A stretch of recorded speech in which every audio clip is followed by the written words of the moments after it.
நம் தேவனாகிய இயேசு கிறிஸ்துவினால் உங்களுக்கு கிருபையும் சமாதானமும் சந்தோஷமும் உண்டாவதாக. பரிசுத்த அலங்காரத்தை குறித்து பார்த்துட்டு வந்துட்டு இருக்கோம். எப்படி இதை பெற்றுக்கொள்கிறோங்கிறத குறித்து இன்றைக்கு பார்க்கலாம். அதற்குரிய வேத பகுதி லேவியராகமம் 20வது அதிகாரம் வசனம் 26. Leviticus chapter 20 verse 26. கர்த்தராகிய நான் பரிசுத்தராய் இருக்கிறபடியினாலே நீங்களும் எனக்கேற்ற பரிசுத்தவான்களாய் இருப்பீர்களாக. நீங்கள் என்னுடையவர்களாய் இருக்கும்படிக்கு உங்களை மற்ற ஜனங்களை விட்டு பிரித்தெடுத்தேன். கர்த்தராகிய தேவன் தாமே அன்றைக்கு இஸ்ரவேல் ஜனங்களிடத்துல இந்த வார்த்தைகளை சொல்றாரு. இதுல அவர் பரிசுத்தரா இருக்கிறது போல அவர் தனக்காக பிரித்தெடுத்த ஜனங்களும் பரிசுத்தமா இருக்கும்படி சொல்றாரு. தேவன் பூர்வ நாட்கள்ல இஸ்ரவேல் ஜனங்களையே தனக்கு சொந்த ஜனமாக பிரித்தெடுத்திருக்கிறாரு. இதே அதிகாரம் 24வது வசனத்துடைய கடைசி பகுதியில கூட உங்களை மற்ற ஜனங்களை விட்டு பிரித்தெடுத்த உங்கள் தேவனாகிய கர்த்தர் நானேன்னு சொல்றாரு. அப்படி கர்த்தர் தனக்காக பிரித்தெடுத்த ஜனமானது தன்னை போலவே பரிசுத்தமா இருக்கணுங்கிறது அவருடைய விருப்பமா இருக்கு. இத நாம உபாகமம் 7வது அதிகாரம் 6வது வசனத்துல பார்க்கும்போது, நீ உன் தேவனாகிய கர்த்தருக்கு பரிசுத்த ஜனம், பூச்சக்கரத்தில் உள்ள எல்லா ஜனங்களிலும் உன் தேவனாகிய கர்த்தர் உன்னை தமக்கு தெரிந்து கொண்டார். அங்க மாத்திரம் இல்ல, உபாகமம் 14வது அதிகாரம் 2வது வசனத்தை எடுத்துட்டோம்னா, நீங்கள் உங்கள் தேவனாகிய கர்த்தருக்கு பரிசுத்தமான ஜனங்கள், பூமியின் மீது எங்கும் உள்ள எல்லா ஜனங்களிலும் உங்களையே கர்த்தர் தமக்கு சொந்த ஜனங்களாய் இருக்க தெரிந்து கொண்டார். அப்படி எல்லா ஜனங்களை விட்டு கர்த்தர் தமக்காக பிரித்தெடுப்பது பரிசுத்தமாக வாழ்வதற்கே. எல்லா மனுஷரும் பாவம் செய்து தேவ மகிமற்றவர்களானாங்க. அதற்கு மத்தியில கர்த்தர் தனக்கு சொந்தமாக ஒரு ஜனத்தை பிரித்தெடுக்கிறாரு. அப்படி பிரித்தெடுக்கப்பட்ட ஜனத்திற்கு நியாயப்பிரமாணத்தையும் கட்டளைகளையும் கொடுக்கிறாரு. எதற்காக? அவங்க தன்னை போலவே பரிசுத்தர்களாக இருப்பதற்காக. அத தேவன் மறுபடியும் அந்த ஜனங்கள் இடத்துல நான் பரிசுத்தரா இருக்கிறது போல நீங்களும் பரிசுத்தரா இருங்கள்னு சொல்லி அவங்களுக்கு அதை நினைப்பூட்டுறாரு. அந்தபடி தேவனால பிரித்தெடுக்கப்பட்ட ஜனமா இருப்பதற்கான அடையாளமே பரிசுத்தம் காணப்படுது. அந்த பரிசுத்த அலங்காரத்துடனே கர்த்தர் தம்மை தொழுது கொள்ளணும்னு தன்னுடைய ஜனங்களிடத்துல எதிர்பார்க்கிறாரு. அப்படியாகவே இந்த நாட்கள்ல அவருக்காக பிரித்தெடுக்கப்பட்ட ஆவிக்குரிய இஸ்ரவேலர்களாகிய நாமும் இருக்கணும். நாமும் இந்த பிரபஞ்சத்திற்கு ஒத்த வேஷம் தெரியாம நம்முடைய மனம் புதிதாகிறதுனால மறுரூபப்பட்டு பரிசுத்த ஜீவியம் வாழ்ந்து அவரை கிட்டி சேரணுங்கிறதே அவருடைய விருப்பமா இருக்கு. அதற்காகவே நம்மையும் அபிஷேகித்து பிரித்தெடுத்திருக்கிறாரு. நமக்குள்ளார பரிசுத்த ஆவியானவரை கொடுத்திருக்கிறாரு. அவருடைய நடத்துதலின் மூலமாக நாம சத்தியத்தை கைக்கொள்கிறவர்களாக இருக்கணும். தேவனுடைய கட்டளைகளுக்கு கீழ்ப்படிந்தவர்களாக இருக்கணும். அப்பவே நம்முடைய பரிசுத்தத்தை காத்து கொள்ள முடியும்.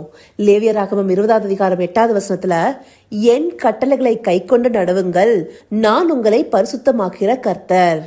அந்தபடியாக தேவனுடைய கட்டளைகளை கைக்கொண்டு அவர் நமக்கு கொடுத்திருக்கிற சத்திய வசனங்களின்படி நடந்தா நம்மை அவர்தாமே பரிசுத்தமாக்குவாரு. அதனால்தான் யோவான் 17வது அதிகாரம் 17வது வசனத்துல, உம்முடைய சத்தியத்தினாலே அவர்களை பரிசுத்தமாக்கும், உம்முடைய வசனமே சத்தியம். அப்படி அவருடைய சத்திய வசனமே நம்மை பரிசுத்தமாக்குறதாக இருக்கு. அந்த வசனத்தின்படி நம்முடைய வாழ்க்கை இருக்கா? நாம் அந்த வசனத்தை கேட்கிறோம், அந்த வசனத்துல தேர்ந்தவர்களாகவும் இருக்கிறோம்.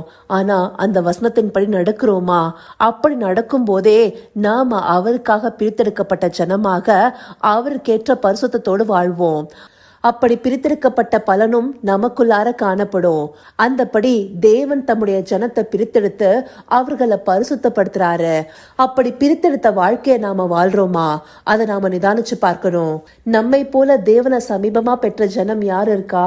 இந்த பூமியில இன்னும் அநேகர் தேவனை அறிந்து கொள்ளாம இருக்கிறாங்க.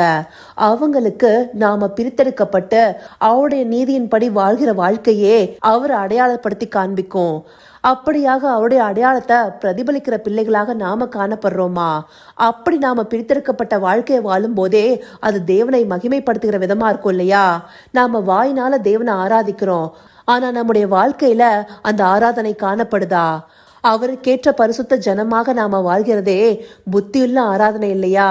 அப்படியாக தேவனை அற்புத அடையாளங்களுக்கும் நம்முடைய தேவைகளுக்கு மாத்திரம் பற்றி கொள்ள கூடாது.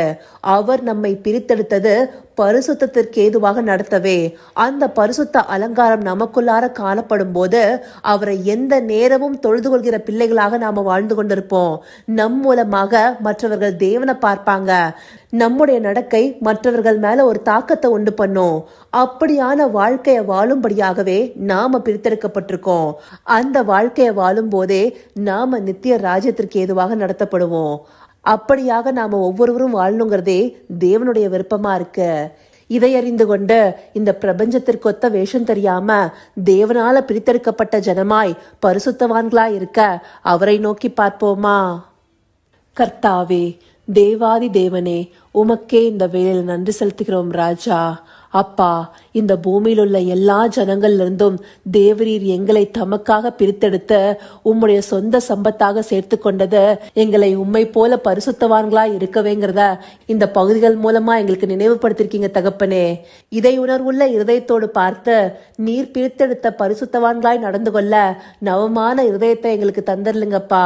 ஆம் ராஜா, உம்மால் பிரித்தெடுக்கப்பட்ட ஜனமாய் உம்மை பிரதிபலிக்கிறவர்களாய் இந்த உலகத்திலிருந்து வேர்பிரிக்கப்பட்ட உம்மை அநேகருக்கு வெளிப்படுத்த தேவரீர் எங்களை நடத்தி அருளுங்க. அப்படியே நீங்க நடத்த போகிற கிருபைக்காய் நன்றி. சகலவித துதி, மகிமை, கனம் யாவும் ஒருவருக்கே செலுத்துகிறோம். இயேசு கிறிஸ்துவின் மூலமாய் வேண்டிக் கொள்கிறேன் பிதாவே. ஆமேன், ஆமேன்.